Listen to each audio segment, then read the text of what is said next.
So, just like a problematic DM or tweet that finds its way into social media that could easily entirely derail your entire career, Spider-Man Lotus has crept onto YouTube in a similar fashion. Okay, I'm not going to be making too many jokes like that because those are pretty serious allegations against the rest of the cast and crew, but you gotta break the ice somehow. But yeah, let's talk about Spider-Man Lotus. I've been wanting to do a video on Spider-Man Lotus for a hot minute. It's been on YouTube for about a week or so now. And, gosh, there's a lot to talk about with that movie. Let's just unpack everything. Because, wow. I was one of the many people who was on the hype train for Spider-Man Lotus when it first, was announced. Heck, I endorsed that movie. I publicly hyped it up in one of my older YouTube videos. And side note, I didn't feel like this was something I would usually cover on Regular Trent, because I wanted to do a little more of an in-depth kind of like pros and cons of what I actually enjoyed and disliked about Lotus. Spoiler alert, there's a lot more in the things I did not enjoy column. But I felt like doing a Regular Trent style video with Lotus, it just didn't feel right to do that, because I play a character in that show. And this is kind of more of a in-depth look at that movie through unbiased eyes, someone who's not trying to play a character. This is just me, flat out. But Spider-Man Lotus, good golly, Miss Molly, I don't even know where to begin with this one. Spider-Man Lotus is a mean-spirited movie. It's very heavy-handed, and it does not know anything about what makes Spider-Man a great character. I love Spider-Man, by the way. I'm a huge fan of Spider-Man. And when this film was announced, I admit I got swept up in those early emotions. That costume, the premise of the film. Heck, even after all this controversy broke, and I'm not going to get into it on here. I feel like it's been categorized well by other people. I feel like everyone and their mother talks about all the allegations and what was said behind the scenes. Even after all that news broke, part of me was still very hopeful that maybe this movie could, at the very least, still be a sign of hope. Everything around it seemed broken, but there was still optimism going into this movie for me. Especially when Max Arnhammer, who was working on the visual effects for this movie, he leaked the CGI scenes, at least the ones he worked on for the film, onto YouTube, and they looked stunning. I feel like this costume looks great. It looks great when it's being animated through Blender, SFM, whatever software they use. I feel like it translates well to that kind of CGI that they use in this movie. And aside from maybe the opening shot with that weird PS2 rendered car with the Ukrainian license plates, like, those really stood out, and it shows how many talented people were in this movie. I feel like Sean Thomas Reed, I think that's his name, he played Harry Osborn in the movie. He was a great performance. Mary Jane, she was working best with the script she had. I feel like she has potential. Her performance is a little shaky at times, but she was great in this movie. I mean, we didn't get to really know the characters of Gwen Stacy or Peter Parker that well. No, we didn't get to know the character of Gwen Stacy that well. I'll get into Peter Parker in a minute. I feel bad for the people that went to that theater and actually watched it. If they paid money, like, for a ticket to go see this movie, I would be depressed for them, because we could have watched this at home for free. Instead, we paid money to go watch that. I did not watch this film when it first released. The first day it was out on YouTube. I kind of waited a little afterward, after most people, kind of gathered their thoughts on it. I watched it like 1 or 2 days after. And holy moly, guacamole, wow. From the get-go, the problems are adamant. Shocker, I'll say the costumes look great. Again, costume design, some of the visual effects, and some of the cast hold up well. A lot of other elements in this movie, they fall flat on their face, like Spider-Man using people as human shields.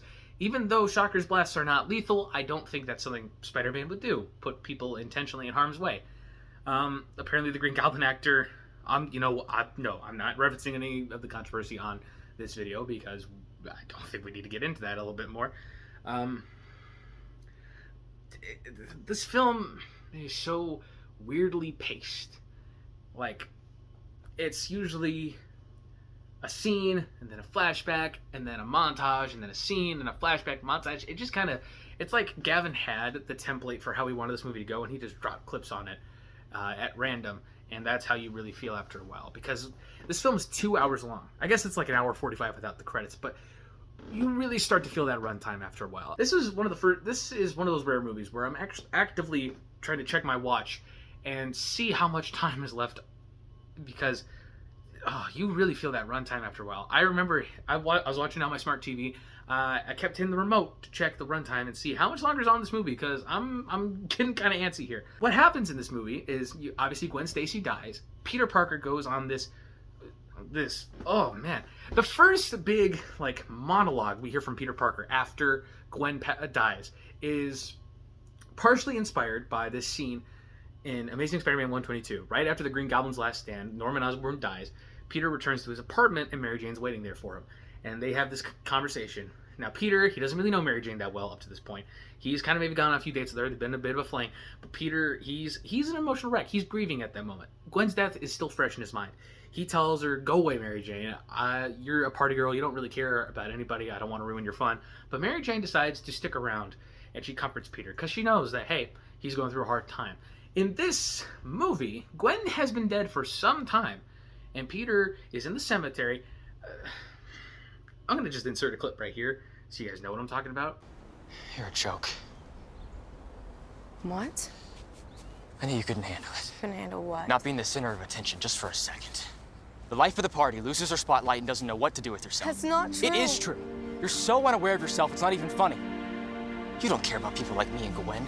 She didn't live life like it was a constant game. Maybe if you took a second to think, you could have learned a thing or two from her. So leave. I hate to ruin your fun.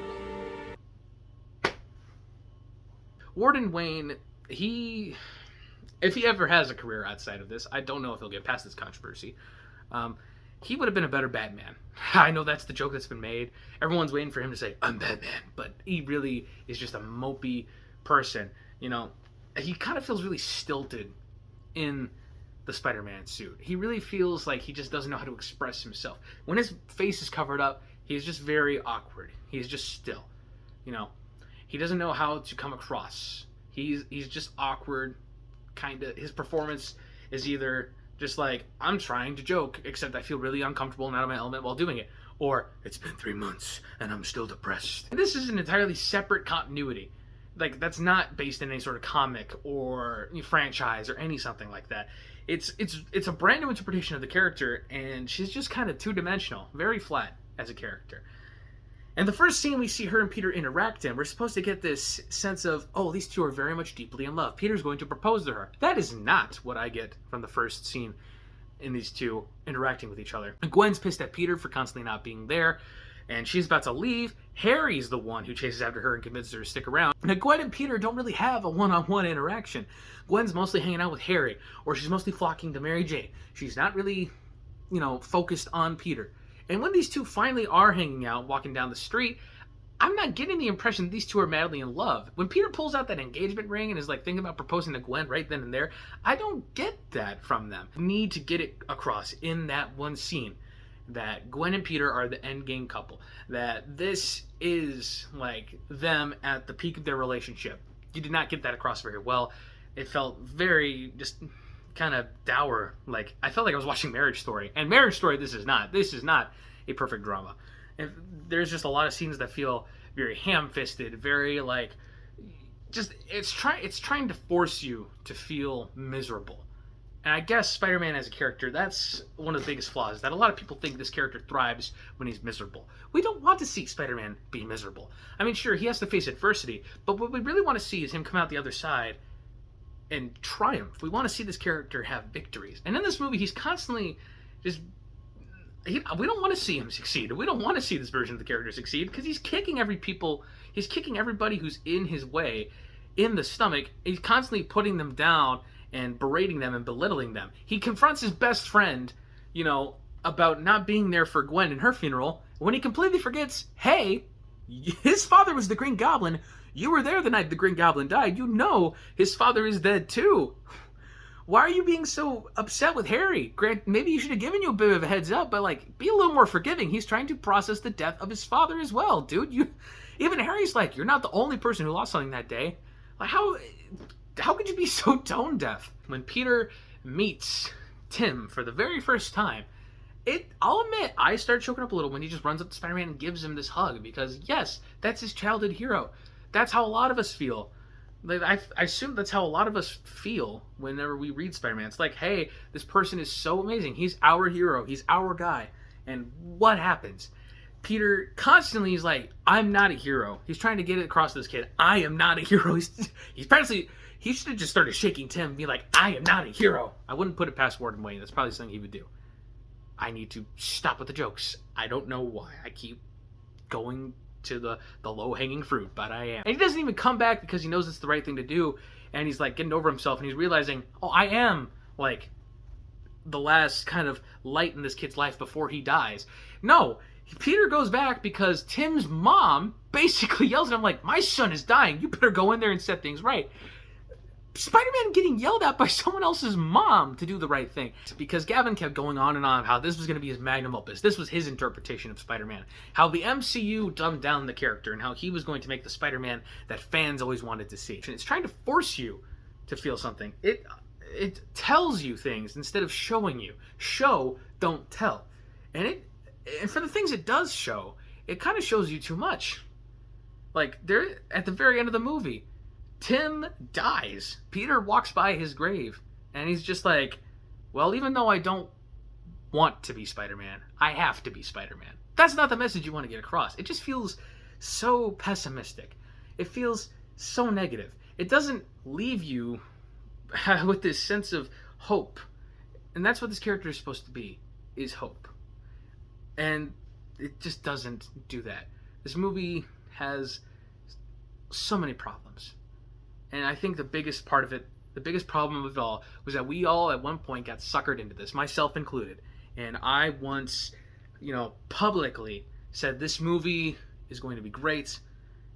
And now, looking back, even if this controversy didn't happen, even if, Gavin and Warden Wayne and John Silencia, the guy who plays the Green Goblin, even if they kept their noses clean and they were good people and nothing ever got leaked about them, even if everything went off without a hitch, and this movie got its original 2021 release date instead of being delayed up the wazoo, even if this movie came out without that, I still think we'd be looking at it and saying that this was a huge, huge letdown. What this film ends up being is a massive vanity project. It's not someone making this movie because they love Spider-Man. It's someone making this movie because they want to flip the bird to the MCU and say, I did it better. When in reality, they missed the mark on what makes Spider-Man such a great character.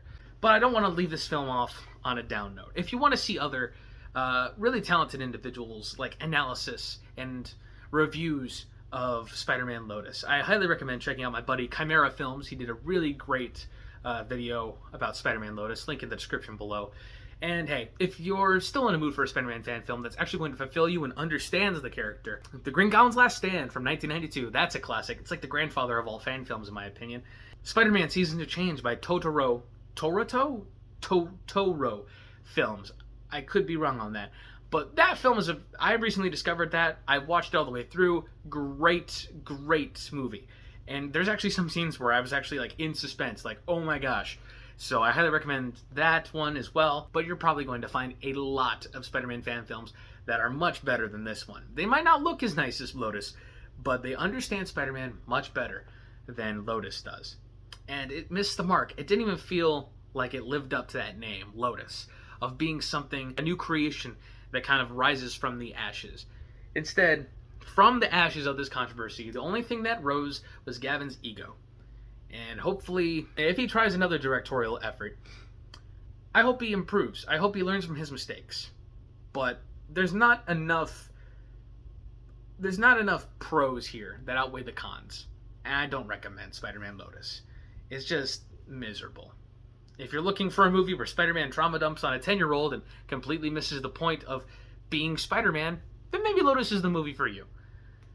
But that's all the time I have for today. I hope you guys enjoyed this more critical analysis video. And if you guys enjoy videos like this, maybe we'll start doing them more often. But let me know what you think about. Let me know what you thought about Spider-Man Lotus in the comments below.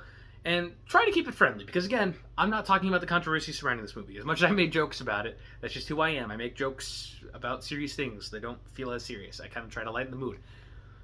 But tell me how you felt about Spider-Man Lotus. Try to keep it friendly in the comments. And until next time, I'll see you guys later.